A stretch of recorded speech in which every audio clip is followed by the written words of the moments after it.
Restez éveillés et priez en tout temps. Ainsi, vous pourrez vous tenir debout devant le Fils de l'homme.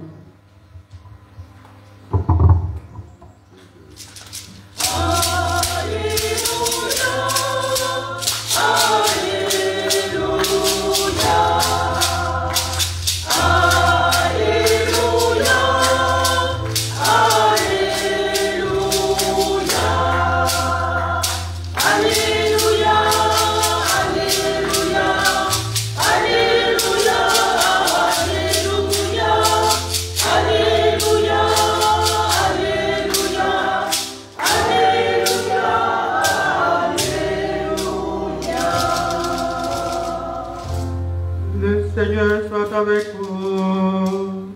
Et avec votre esprit. Évangile de Jésus-Christ selon saint Marc. Gloire à toi, Seigneur. En ce temps-là, Jésus parlait à ses disciples de sa venue. En ces jours-là, après une grande détresse, le soleil s'obscurcira et la lune ne donnera plus sa clarté. Les étoiles tomberont du ciel et les puissances célestes seront ébranlées. Alors on verra le Fils de l'homme venir dans les nuées avec grande puissance et avec gloire. Il enverra les anges pour rassembler les élus des quatre coins du monde, depuis l'extrémité de la terre jusqu'à l'extrémité du ciel. Laissez-vous instruire par la comparaison du figuier. Dès que ses branches deviennent tendres et que sortent les feuilles, vous savez que l'été approche. De même, vous aussi, lorsque vous verrez arriver cela, sachez que le Fils de l'homme est proche à votre porte. Amen, je vous le dis. Cette génération ne passera pas avant que tout cela n'arrive. Le ciel et la terre passeront, mes paroles ne passeront pas. Quant à ce jour et à cette heure-là, nul ne les connaît. Pas même les anges dans le ciel, pas même le Fils, mais seulement le Père. Acclamons la parole de Dieu. Louange à toi, Seigneur Jésus.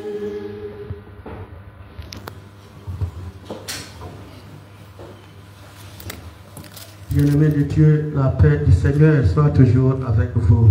Et avec votre esprit. Amour.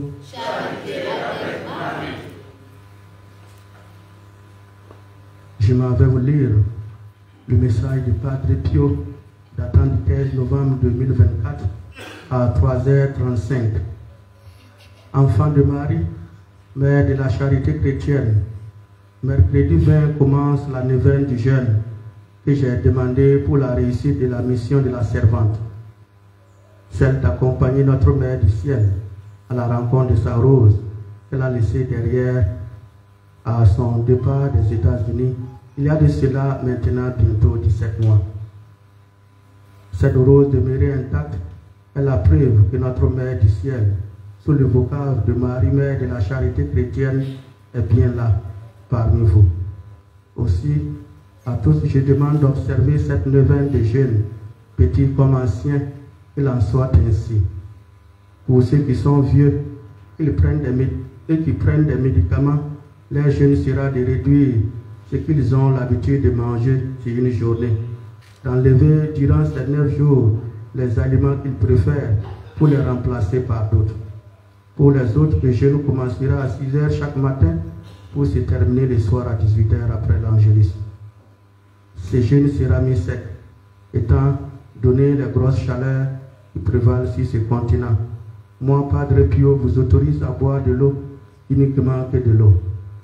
Mais aucune nourriture ne doit être ingérée jusqu'à l'arrêt du jeûne à 18 h. Lorsque vous arrêterez le jeûne, arrêtez-le par un aliment liquide et ensuite mangez ce que vous voulez. Et c'est jusqu'à 0 h. Faites preuve de charité et d'amour. Montrez à votre mère qu'elle est, que vous êtes avec elle. Montrez à votre mère la réussite de sa mission qui vous tient à cœur. Ainsi, lorsqu'elle reviendra sur ce continent, ça sera pour étendre toutes ces grâces sur tous ceux qui, avec elle, ont participé à la mission que le Père éternel lui a confiée. J'en appelle par ce message à tous les enfants de Marie, Mère de la Charité chrétienne, vivant sur l'étendue du continent africain et de par le monde. Lecture du message faite dans les conditions, je suppose. Ne dormez pas. J'ai l'impression que vous dormez, ne dormez pas. Nous sommes en train de faire, quand nous venons pour la célébration, nous avons la table de la parole et après la table eucharistique. Nous sommes à la première table. Donc, celui qui dort, on va manger et le laisser. Parce que la première table aussi, on la mange. On la mange. Voilà. La première table, on la mange. C'est la parole de Dieu. Et je voudrais parler un peu de l'Épître aux Hébreux. Il y a quelques jours, vous avez écouté l'auteur qui écrit aux Hébreux essaie d'expliquer le prêtre dans l'Ancien Testament et le prêtre dans le Nouveau Testament, lié surtout à Jésus-Christ, qui est le prêtre par excellence, le prêtre éternel. Alors, selon ce qu'il dit et ce que nous savons, le prêtre de l'Ancien Testament était choisi dans la tribu des Lévites. Et il est prêtre, on lui a voir les animaux ou ce qu'il doit faire pour égorger. Et il faisait cela.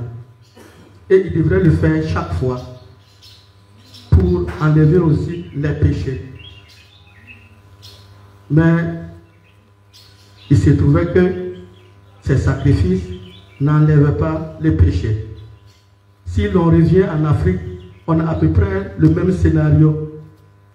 Les sacrifices sanglants que les gens continuent de faire, ceux qui ne sont pas chrétiens catholiques, je veux dire, ou bien ceux qui sont animistes ou de la religion traditionnelle continuent de faire, ou quelquefois nous-mêmes chrétiens catholiques allons derrière Dieu ou devant Dieu, je n'en sais pas. Voilà. Ces sacrifices, nous les connaissons aussi en Afrique. Il faut immoler, il faut un prêtre, il faut l'autel, il faut immoler. Et nous, chrétiens, catholiques, notre sacrifice, c'est le sacrifice de la croix. Je viens de dire que les prêtres de l'Ancien Testament étaient de la tribu de Lévi. Rappelez-vous que Jésus n'est pas de cette tribu. Il est de la tribu de Juda. Mais voilà qu'il est grand prêtre. C'est ça le dépassement. Le dépassement.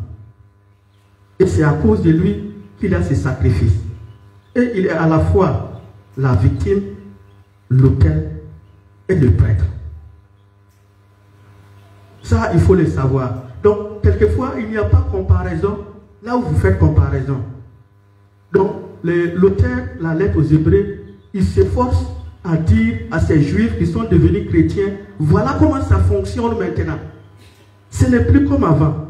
C'est exactement le même scénario de certains chrétiens convertis qui ont quitté le paganisme ou la religion traditionnelle ou d'autres religions pour rejoindre la religion catholique. C'est comme ça que ça fonctionne. Ça ne fonctionne plus comme dans l'ancien temps. Alors c'est ça que nous devrons suivre. Et c'est ce sacrifice-là qui dépasse tout sacrifice. Si tu connais ce sacrifice et tu vas faire un autre sacrifice, tant pis pour toi. Alors tu n'as pas assez compris. Et quand on revient pour ce sacrifice, c'est ça qui sera la deuxième table, la table eucharistique. Que nous sommes tous appelés à nous nourrir pour avoir la force, pour annoncer l'évangile et veiller pour avoir un jour le royaume des cieux. Si nous ne veillons pas, alors vous venez d'entendre, il viendra. L'évangile nous parle de la fin des temps. Il viendra, que nous le voulions ou non, cette fin des temps. Ce n'est pas parce qu'il ne vient pas maintenant qu'il ne viendra pas. Il viendra. Et tu ne sais pas quand. Et s'il te trouve prêt, cela n'a pas d'inconvénient pour toi que tu le saches bien. Et selon Daniel que nous avons écouté aussi, ton peuple sera délivré. Tous ceux qui se trouveront inscrits dans le livre, beaucoup de gens qui dormaient dans la poussière de la terre, s'éveilleront les uns pour la vie éternelle et les autres pour la honte et la déchéance éternelle. Il jugera le monde avec justice et les peuples selon sa vérité. Quelle justice et quelle vérité! Il rassemblera auprès de lui ses élus pour le jugement, nous dit l'Évangile. Et les autres, il les séparera, car il mettra ceci à sa droite et cela à sa gauche. Rappelez-vous de l'Évangile de Matthieu. Et qu'y aura-t-il de plus juste, de plus vrai que cela? Ils n'entendront plus du juge la miséricorde, ceux qui n'ont pas voulu exercer la miséricorde avant la venue du juge. Ceux qui ont voulu exercer la miséricorde seront jugés avec miséricorde. Car il dira à ceux qu'il aura mis à sa droite, venez, les bénis de mon Père, recevez en héritage le royaume préparé pour vous depuis la création du monde. Et il est attribué des actes de miséricorde. J'avais faim, vous m'avez donné à manger. J'avais soif, vous m'avez donné à boire. J'étais nu, vous m'avez vêtu. J'étais malade, vous m'avez visité. Et la suite que vous connaissez. Alors il s'écrivent, quand est-ce? Et ce qu'il a placé à sa gauche, qu'est-ce qu'il leur reprochera? Ils n'avoir pas voulu exercer la miséricorde. Où iront-ils? Aller au feu éternel. Cette sentence, personne d'entre nous ne veut l'entendre à la fin de sa vie. Personne d'entre nous. Alors, que Dieu lui-même nous en garde et au dernier jour, qu'il nous fasse miséricorde. Et parce que tu es injuste, le juge ne sera pas juste aussi envers toi. Parce que tu es menteur, la vérité ne sera pas véridique. Ça, c'est de Saint Thomas d'Aquin. Non, plutôt de Saint Augustin. Et si tu veux rencontrer un juge miséricordieux, sois miséricordieux avant qu'il ne vienne. Pardonne si l'on t'a offensé, donne les biens que tu possèdes en abondance. Et avec quoi donneras-tu? Sinon, avec ce que Dieu lui-même t'a donné. Si tu donnais de ton bien, ce serait de la générosité, puisque tu donnes ce que tu tiens de lui. C'est de la restitution. Que possèdes-tu que tu n'aies reçu? Voilà les sacrifices qui sont très agréables à Dieu. Miséricorde, humilité, reconnaissance, partage, paix et charité. Et pour la charité, les enfants de Marie, mère de la charité, devraient être les champions. Les champions ici et ailleurs. Je dis bien les champions. Alors si vous n'êtes pas encore champion, mettez-vous au pas pour devenir les champions. C'est en cela que nous apportera et nous attendrons avec assurance l'avènement du juge, lui qui jugera le monde avec justice et les peuples selon la vérité. Et rappelez-vous ce que disait Sainte Thérèse: au soir de notre vie, nous serons jugés sur l'amour. Que sur l'amour. Et Saint Paul nous avertit que nous ne sommes pas citoyens d'en bas, nous sommes citoyens d'en haut, ce qui veut dire le ciel. Un jour viendra que Dieu lui-même dans sa miséricorde nous accorde son royaume, lui qui vit et nous aime maintenant et pour les siècles des siècles.